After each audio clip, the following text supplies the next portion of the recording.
Hi everyone. In case this is your first time meeting me, I'm Anastasia Chinecherim Ogbazor.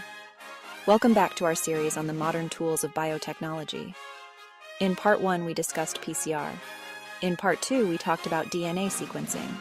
In part 3, we looked at recombinant DNA technology. In part 4, we explored CRISPR-Cas9. And today in part 5, we're focusing on another key tool, cell and tissue culture. So what does this mean? Cell and tissue culture is the process of growing cells, tissues, or even whole organs outside of the organism in a controlled environment. This is usually done in special containers with nutrients, growth factors, and the right conditions like temperature and sterility. How does it work? Here's the simple breakdown. 1. A sample of cells or tissue is taken from a plant or animal.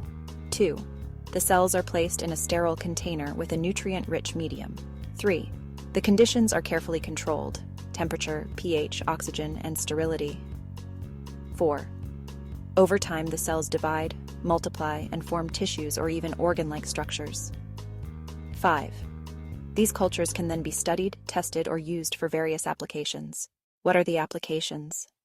In medicine, cell culture is used to produce vaccines, test new drugs, and study how diseases affect human cells. In agriculture, plant tissue culture helps create disease-free, high-yield crops and allows farmers to grow thousands of identical plants from just one.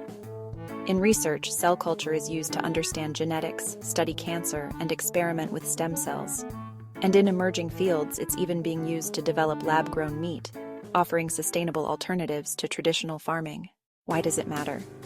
Because cell and tissue culture gives scientists the ability to study life at the cellular level in ways that would be impossible inside the body.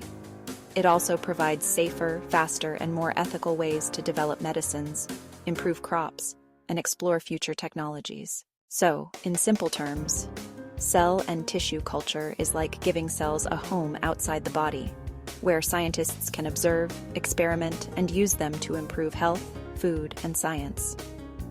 Do well to follow me for more simplified science content.